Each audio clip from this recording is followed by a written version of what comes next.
He was worth $26 billion. He was on the cover of Forbes magazine. He testified before the U.S. Congress. He donated hundreds of millions to charity. He had dinners with world leaders. Hollywood celebrities invested their money with him. Everyone said he was the future of finance. In November 2022, it all collapsed in 7 days. $8 billion of ordinary people's money gone. Savings wiped out overnight. Retirement funds destroyed. And the man everyone called a genius? Arrested in his pajamas in the Bahamas, charged with the biggest financial fraud since Bernie Madoff. His name is Sam Bankman-Fried, and this is the story of how he fooled the entire world and what happened when the lie finally fell apart.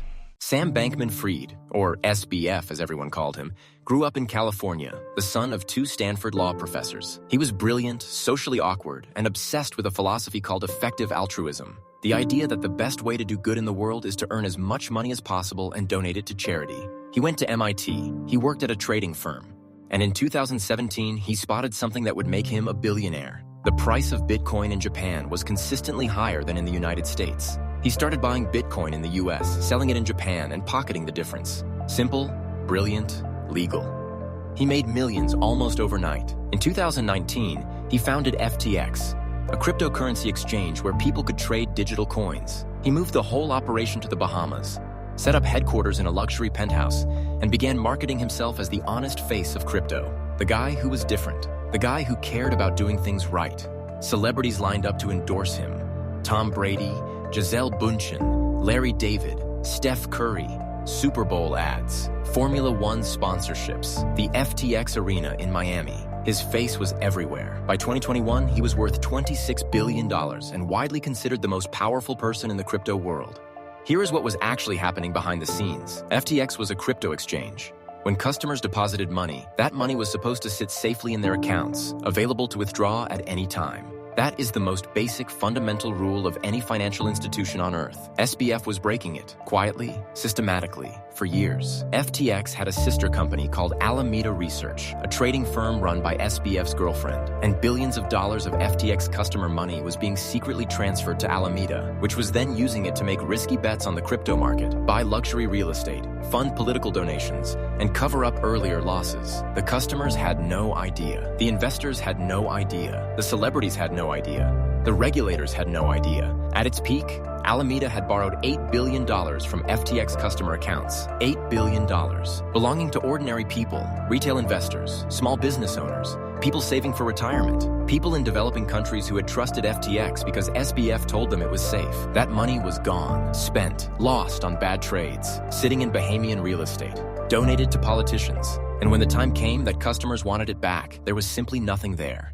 The collapse began on November 2nd, 2022, when a leaked document showed that Alameda Research's balance sheet was almost entirely made up of FTX's own cryptocurrency token, essentially IOUs that SBF had invented himself. It was like a bank claiming its assets were monopoly money. The crypto world panicked. The CEO of Binance, FTX's biggest rival, publicly announced he was selling all his FTX tokens. The price crashed instantly. Customers rushed to withdraw their money. $6 billion in withdrawal requests flooded in within 72 hours. FTX froze withdrawals. The money wasn't there. And suddenly, the world understood what had been happening all along. Within 7 days, FTX filed for bankruptcy. $32 billion in value had evaporated. SBF resigned as CEO and was replaced by a crisis specialist who had previously helped clean up the Enron fraud, who later said FTX was the worst corporate governance he had ever seen in his career. Behind the numbers were real people. A nurse in the United States who had invested her life savings. A family in Nigeria who had trusted FTX because traditional banks didn't serve them. Young people who had put their first ever savings into crypto because SBF told them it was the future.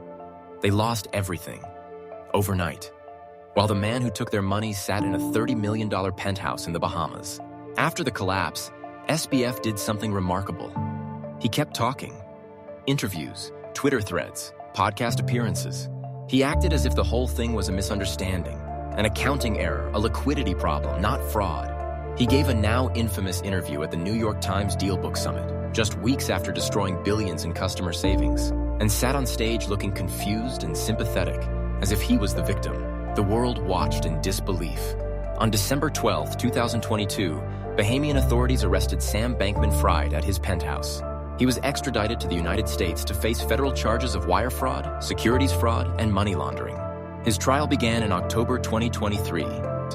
One by one, his inner circle, his girlfriend, his closest colleagues, the people who had built FTX with him, took the stand and testified against him. They described a culture of lies, recklessness, and deliberate deception that had been running for years. On November 2nd, 2023, exactly 1 year after the leaked document that started the collapse, the jury found Sam Bankman-Fried guilty on all 7 counts of fraud and conspiracy. In March 2024, a judge sentenced him to 25 years in federal prison. The man who had been worth $26 billion, who had dined with presidents, who had posed as the savior of crypto, who had told the world he just wanted to do good. 25 years.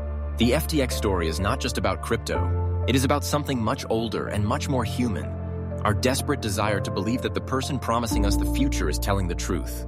SBF was not an obvious villain. He dressed badly on purpose. He drove a Toyota. He talked constantly about donating his fortune to charity. He hired PR companies to make him look humble and honest and different from the greedy bankers everyone hated. And it worked. For years, it worked perfectly. What makes this story truly disturbing is not that one man committed fraud. What is disturbing is how many intelligent, experienced, sophisticated people, investors, journalists, politicians, regulators, looked directly at Sam Bankman-Fried and saw exactly what he wanted them to see. He was sentenced to 25 years. His victims are still waiting to get their money back, a process that may take years. Some will never recover what they lost. Sam Bankman-Fried is now prisoner number 892500054 at the Metropolitan Detention Center in Brooklyn, New York. He is 32 years old. He will be 57 when he is first eligible for parole. The FTX disaster is one of the most extraordinary stories of our time. A story about money, ego, deception, and how easy it is to fool a world that desperately wants to believe in something. Drop a comment. Did you or anyone you know have money on FTX? And what do you think? Was SBF a genius who got too greedy?